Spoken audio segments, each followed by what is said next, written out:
welcome back to the Citizen Channel, our final home match day programme watch of the season as we finish off another one. Yes, prepare for next season. So we're going to have a look through this one, of course, from the Chelsea game. Obviously still a couple of away games to come, but this is the last home version of the programme. A little bit disappointed, actually. I mean, all the standard stuff in here, but I was just disappointed something else wasn't put in, but we'll talk about that before we go anyway.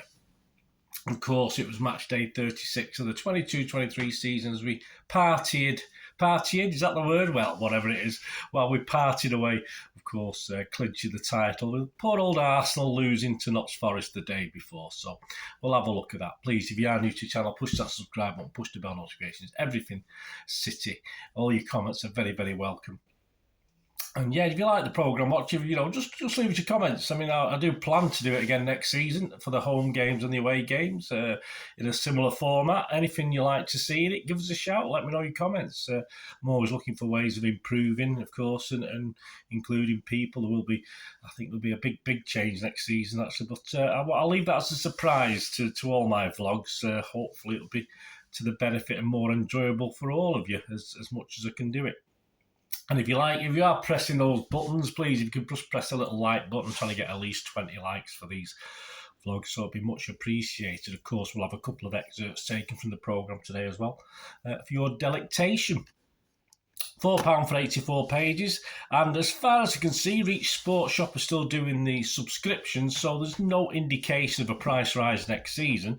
But if you do subscribe, of course, there's 26 issues for £97.50 plus 65 in Europe and £80 rest of the world. You will get the benefit of the Champions League games within that subscription, which will be more expensive, no doubt. I doubt they're going to reduce them in price after putting them a lot higher in price this season. So think about that if you are subscribing next season. You can also get 12 versions for about £45, which they don't make a big fuss off on when they advertise in the programme. But obviously, if you go on to reachsportshop.com, you'll find it on there. Right, on the cover today, we've got probably one of our best buys of the season, one of our finds. He's had a great season, hasn't he, Akanji? We've got our regular stuff, of course, from Pep. And a promise, yes, he said we will do everything to bring the Champions League trophy back to Manchester on June the 10th. Well, we flipping well hope so, don't we? And Buzzer looks like he'll be back in the programme in August. He's already mentioned that, so he won't be going anywhere soon. City women look forward to what would be eventually a disappointing derby defeat against United, although they did promise goals, but didn't quite go our way, that one, did it, by all accounts. City under-18s features the stats on another great season for them. EDS, who've had another great season, feature have a wonderfully named, of course, our wonderfully named Oscar Bob. I love that, Oscar Bob. We'd have a bit of fun with that name over the years, reflecting on, yes, another successful season for them as well. The main feature, the main interview, and that's not really an interview, it's an article, is on our captain and hopefully staying, but we'll find out over the next few weeks. Ilkay, who made the Scousers cry Gundo, of course. A couple of stats on him. Yeah, passes per match, 55.01. That's not bad, is it? Shooting accuracy, interesting, 33%. Love this. City is just some, I don't know who they are, just names and addresses. Well, not all the addresses, but I love this City's little feature on fans sharing their views on City. So yeah, a little bit more. We'll delve into that at the end just to see what other fans are thinking. Head-to-head today is Mahrez against Felix. A little bit of a difficult comparison to make. Felix has only made 14 Premier League appearances to Mahrez's 281, but a couple of interesting stats. Shot accuracy, 41% for Mahrez, very good, and 38% for Felix. And another interesting one, red cards. Mahrez has never had a red card, and Felix already has one. So, yeah, he's probably topped them up over the years, won't he, if he stays. Double agents today, it's World Player of the Year, George Weah, who seemed to have more impact at his brief spell at Chelsea than he did with us. X and the City features Bill Leivers, a guy I've talked about in my history vlogs, another City star of that 1956 Bert Troutman final, the 1956 FA Cup final. There'll be more of that later as well. Kitted out, Mark McCarthy at Marc MMMAC takes us back to this 46-55 City kit. No, I wasn't there to watch it. I wasn't old enough. And a shirt that was worn on the 14th of October 1953 against Heart of Midlothian, or Hearts to you and me. And it was a friendly match on the occasion of Main Road's new floodlights. Yes, that we even lent the flipping ground to United, didn't we, for their European games? Well, this was won by a guy called Billy Soden. He didn't stay at City too long, and he was a bit more famous at the time for being one of the only City players to actually own a car, which was very rare. I believe he used to give the fans a lift to the match and stuff like this. I mean, most City players would get the bus or the tram or whatever it was at the time. Just a fun City question, answer at the end.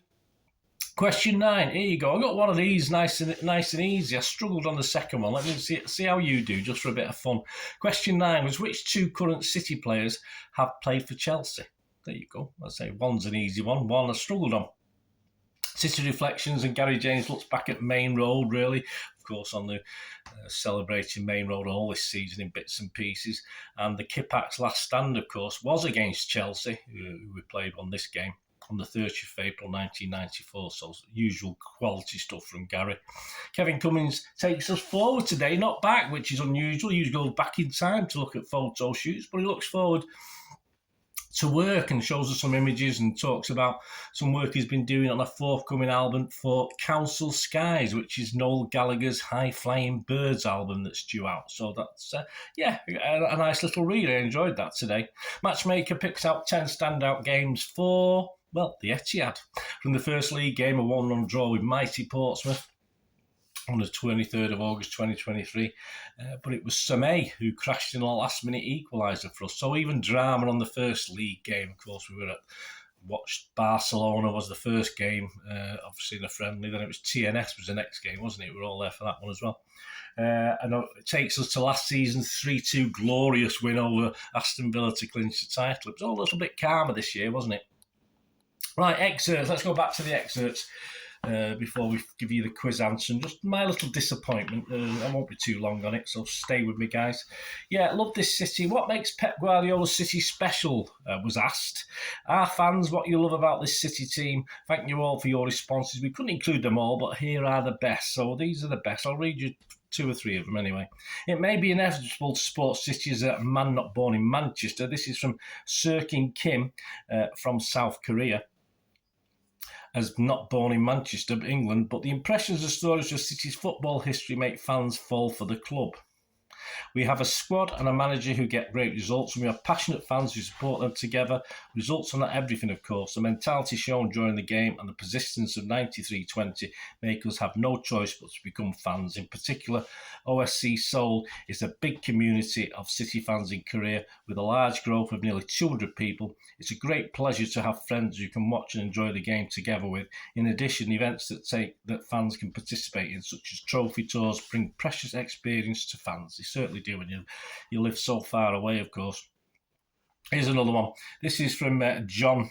John in his 60s, Milton Keynes. Yeah, so that's a large number of factors come into play. And I saw City win the FA Cup on TV in 1969. So like me, mate. The fact they were from Manchester was the start. In 1970, I was taken to Main Road by a friend of the family. It was a floodlit match. Walking from the bus to the ground, which was lit up, was a magical, it was, almost spiritual moment. City played Blackpool that evening and won. Over the years, City have gone through their ups and downs. However, my passions remain. Whenever I get to a floodlit match, I still get a feeling I don't get from anything else. It just takes me back to the excitement of that evening. Yeah, personally, obviously, I used to walk to the games because I lived in Withington. And walking up UT Road was a famous hill over a railway. There used to be an old pig farm below it. It turned into a housing estate even when I was there. But yeah, just walking over that hill. All right, forget the smell of the pig farm, depending which way the wind was blowing. Just to walk over that hill and see the floodlights in the distance, gave you goosebumps. Yes, goosebumps. Just seeing it, it was special. So, I mean, night games at Main Road could be quite intimidating for opposing fans, and were quite atmospheric. I don't think there's anything ever like it as far as us older City fans are like. Anyway, I'll read another one out. This is from Ruth in her 30s from Bishop Stortford. a season ticket holder, they say here, season card, isn't it? Not a ticket. The togetherness, they're always working and fighting for each other. Their work rate is now commented on as much as the dazzling stuff we can do with the ball. I'm not sure any other team, someone as huge as Haaland, will come in and not be seen as a complete star of the show, but instead fit in as one of the lads. It shows the importance of them being friends off the pitch and not having eggs. Not having eggs. Eggs, egos even. These glasses guys, egos, not eggs. Pep and his team have worked hard to create this atmosphere. There you go. So I love this city. We all love this city, of course we do.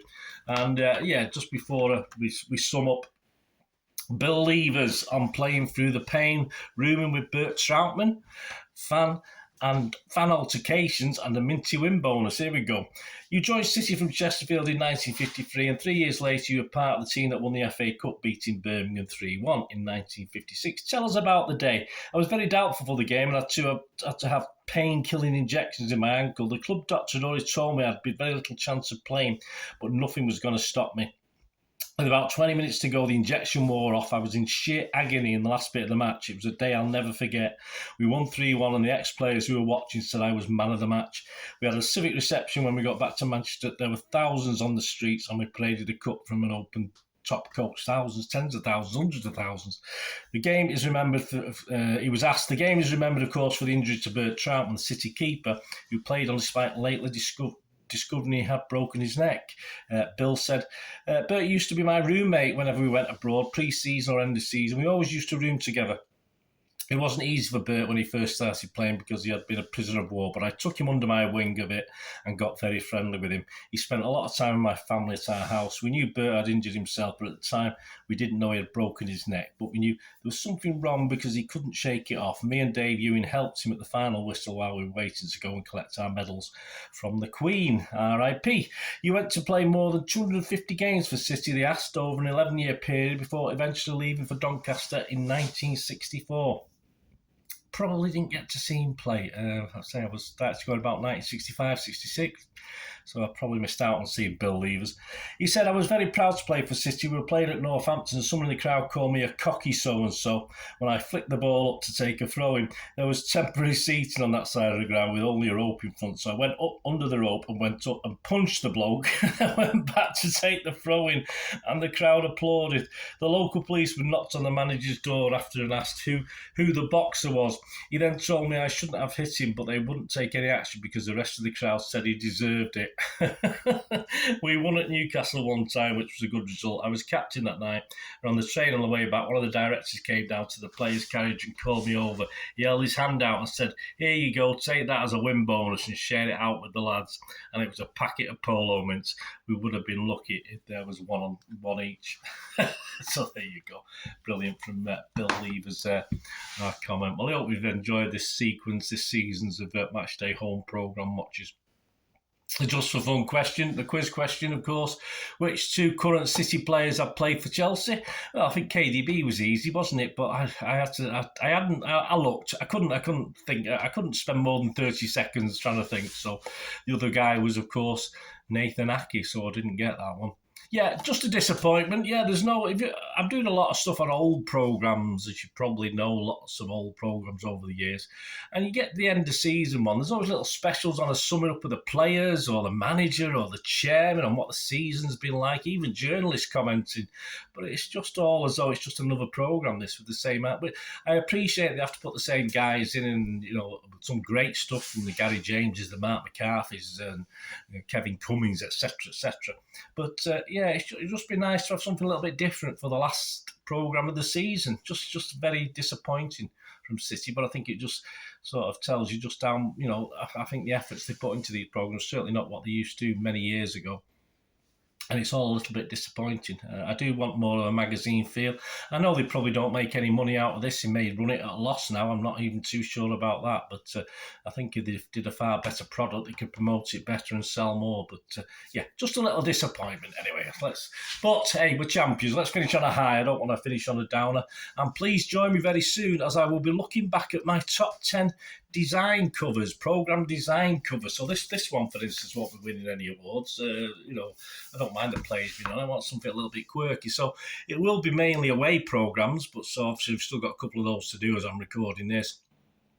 So join me for the top 10. I doubt whether any City ones will get in it. I do remember one or two that were okay over the season, so there might be a couple of honourable mentions. But join me for that anyway. That'll be out over the next week or two.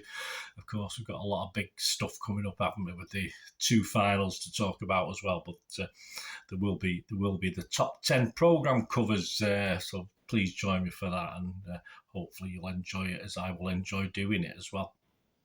Thanks for watching, guys.